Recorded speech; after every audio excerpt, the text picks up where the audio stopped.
Welcome, Mutha News. Email us at muthatruckernews@gmail.com. We want to get into this right away, and I want to talk about this. We had a mother trucker, Matt Culliver, say, Alex, can you talk about that memo in 2016 that you talked about, about a year ago? And this one right here pertains to a lot of things that are happening right now. And I want to bring up this memo, and please share this with Secretary of Transportation, Sean Duffy, because he oversees USDOT and FMCSA. And if he cares about safety, he should care about this, right? And so, let's go into the first rule, right? So the hot topic on this rule that's not enforced says to operate a commercial motor vehicle in interstate commerce, drivers must be able to read and speak the English language sufficiently to converse with the general public, understand highway traffic signs and signals, and respond to official inquiries and make entries on reports and records as outlined in 49 CFR 391.11. So the rule is there. When you go take your written, you go take your road test. Your road test has to be in English. So you're saying, hey, everybody on the road should be able to just speak English and understand the signs enough. That's all I'm talking about. I'm just talking about, I don't care if you have broken English. That's fine. That's fine. But the sign, you got to be able to read it and understand it because you're driving 80,000 pounds of death. The big question is, why does DOT know this, right, but never enforce it, right? When they pull over truck drivers, why are they not enforcing this? Well, it's because of this memo. And my buddy that's ex-DOT, John, we talked about this in a video that I'm going to put up.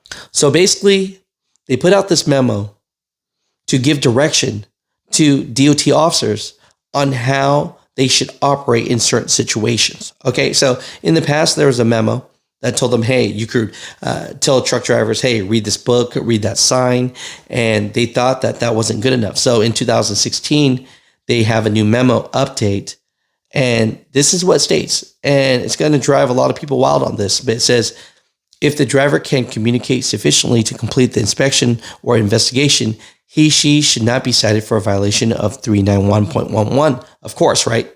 But if the driver cannot read, write, or speak English, but can communicate sufficiently with the inspector, investigator, he or she should not be cited for a violation of 391.11, right? So the big question is, what does it mean by saying, but the driver can communicate sufficiently with the inspector and investigator? So this is what they mean, right? And this is what they're directing the DOT officers, right?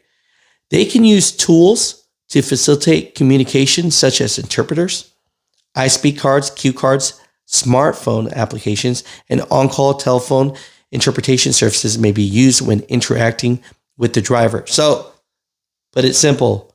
DOT pulls over a truck driver. They can't understand each other. They cannot communicate. Guess what? This driver, by this memo, is telling DOT officer that it's okay for him to phone a friend. It's okay for them to use a Google translator, and this is pretty much signs that this driver does not have the capability to read the signs. And I'm just talking about safety again, right? And so right here, this is going to blow your mind. If a non-English speaking driver acknowledges that he or she does not speak English, so they're straight up saying, I don't know what the heck you're saying, the driver should be cited for a violation of section 391.11. Okay, good. They're being cited. However, this is no longer an out of service violation. So even though they can't speak a lick of English, DOT is being directed by the FMCSA, by this memo, to not put them out of service.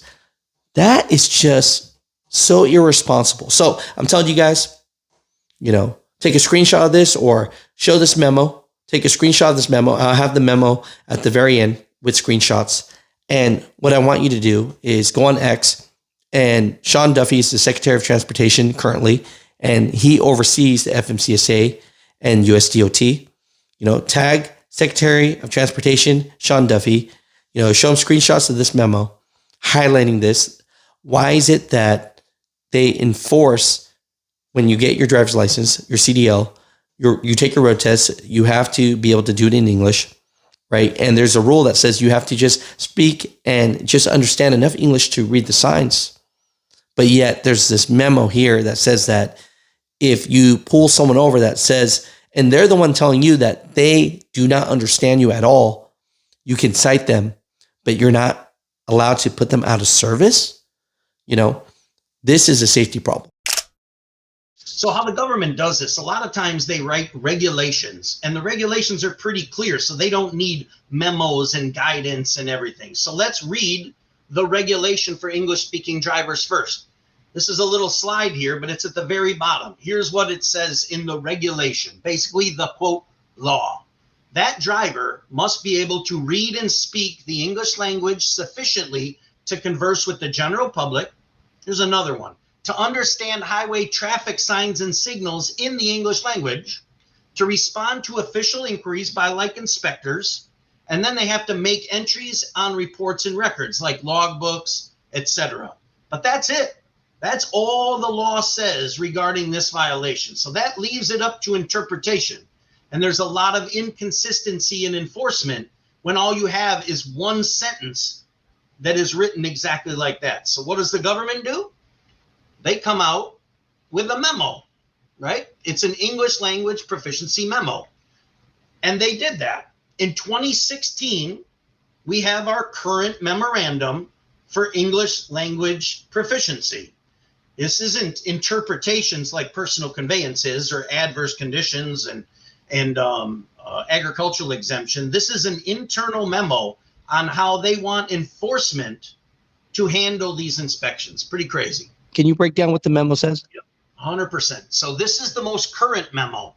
This isn't the first one they ever wrote. Back in 2007 and 2008, they wrote two other memos on the same topic. Tried the first round. They wanted to tweak it. In 2008, they tried another round. And with these memos, they actually pulled up a page and they pointed to street signs and conducted a formal interview of the driver. They did that from 2008 to 2016, and there was a lot of inconsistencies in people that were placed out of service or in violation. So then they came out and said, listen, this new memo from 2016, we're not going to conduct interviews of the drivers. We're not going to pull up street signs and point to them and make the driver communicate. We're going to take a different approach. And this is the crazy part of this memo. It literally says, if the driver cannot read, write, or speak English, but can communicate sufficiently, he should not be cited. Wait a minute. If he cannot read, write, or speak, but he can communicate sufficiently, he should not be cited. Well, what does communicate sufficiently mean? Well, that gets into this next paragraph. Tools to facilitate the communication.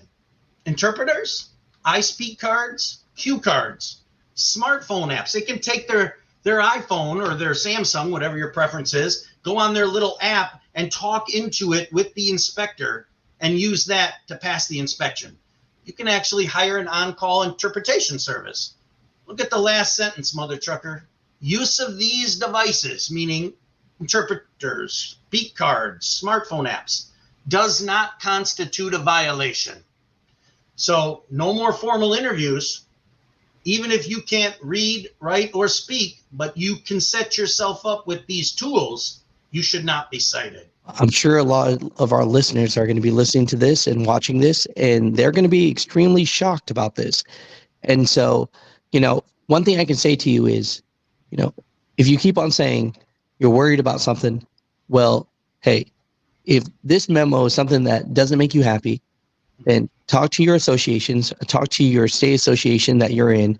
Would you recommend if they reach out to Washington, D.C. to change this memo? Because like you said, it's been changed 3 times now in the last, 15 years?